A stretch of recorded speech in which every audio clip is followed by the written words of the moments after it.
জয় জগন্নাথ। আজ পুরীর জগন্নাথ দেবের উল্টো রথযাত্রা।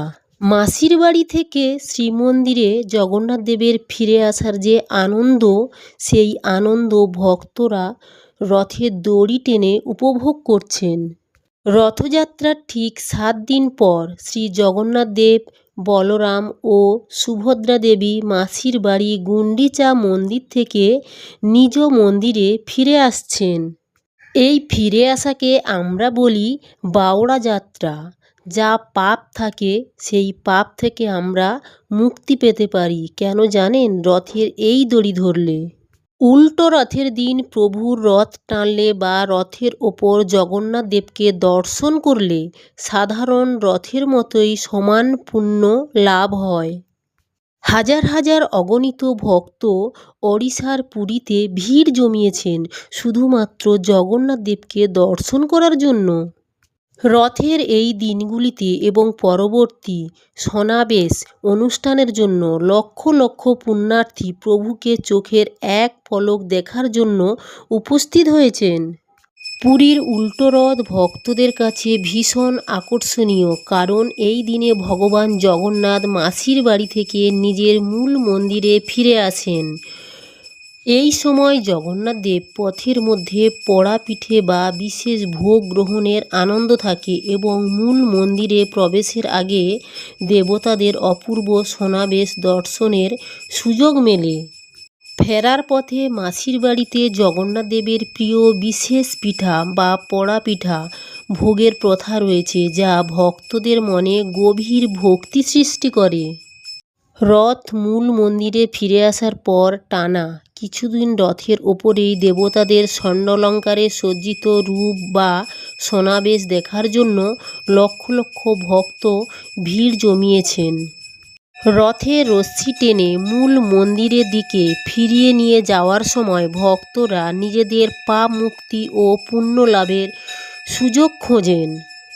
পুরী মন্দিরে ভক্তদের প্রচণ্ড ভিড়ের প্রধান কারণগুলি হল রথযাত্রা ও বাউড়া যাত্রা উৎসব, বিশেষ পবিত্র তিথি এবং মন্দিরের সীমিত প্রবেশপথ ও কড়া নিয়ম। দেশ বিদেশ থেকে লক্ষ লক্ষ মানুষ ভগবান জগন্নাথ, বলভদ্র ও দেবী সুভদ্রার দর্শন এবং আশীর্বাদ পেতে এখানেই ছুটে আসেন।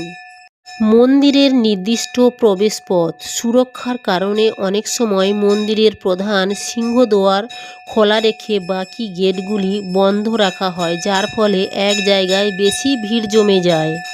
এদিকে দেখুন, হাজার হাজার ভক্ত শুধুমাত্র জগন্নাথ দেবের দর্শন করার জন্য উপচে পড়েছেন, আর রথের দড়ি ধরার জন্য কেউ পড়ে যাচ্ছেন কারোর পায়ের নিচে, তাও মানুষ উঠে আবারও রথের দড়ি ধরে টানছেন। কারণ এই সুযোগ বারবার আসে না, বছরে একবারই আসে এই রথযাত্রা। যারা যারা একবারও পুরীর রথযাত্রাতে অংশগ্রহণ করেননি তারা অবশ্যই পরের বছর আসার চেষ্টা করবেন, কারণ আমাদের এই মনুষ্য জন্ম কখন যে হারিয়ে যাবে আমরা জানি না। কারণ নিঃশ্বাসকে বিশ্বাস নেই, যেমন কর্ম করব তেমনই ফল পাবো আমরা। আমি প্রথমবার গিয়ে পুরীতে হারিয়ে গিয়েছিলাম, আমি আর আমার গোপাল সোনা। কিন্তু গোপাল সোনা ছিল আমার মায়ের কাছে। আমি ভেবেছি আমার হাত থেকে কেউ না কেউ আমার গোপাল সোনাকে নিয়ে চলে গেছে। আমার ইচ্ছে হয়েছিল পুরীর রথের কাছে গিয়ে জগন্নাথ দেবকে দর্শন করব, কিন্তু ভিড়ের কারণে দর্শন হয়ে ওঠেনি। অবশেষে সেই রথের কাছেই গেলাম, ভগবানকে দর্শন করলাম, রথের দড়ি টানলাম আর ভগবানকে মিষ্টিও দিলাম। আর ফিরে এসে দেখি আমার গোপাল সোনা মায়ের কোলেতে রয়েছে। তা ভগবানের লীলা বোঝা বড় দায়। কোথায় যে কেমন লীলা করবেন তা আমি আপনি কেউ বুঝতে পারবো না, কারণ আমাদের সেই বোঝার চোখ নেই, ভক্তি নেই। ভক্তির চোখ আমাদের বন্ধ হয়ে গেছে। যদি ভগবানকে পেতে চান ভক্তি করুন। জয় জগন্নাথ। রথযাত্রার এই 7 থেকে 8 দিন আমরা ভীষণভাবে আনন্দ করেছি। আর আজ ভগবান শ্রীমন্দিরে ফিরছেন।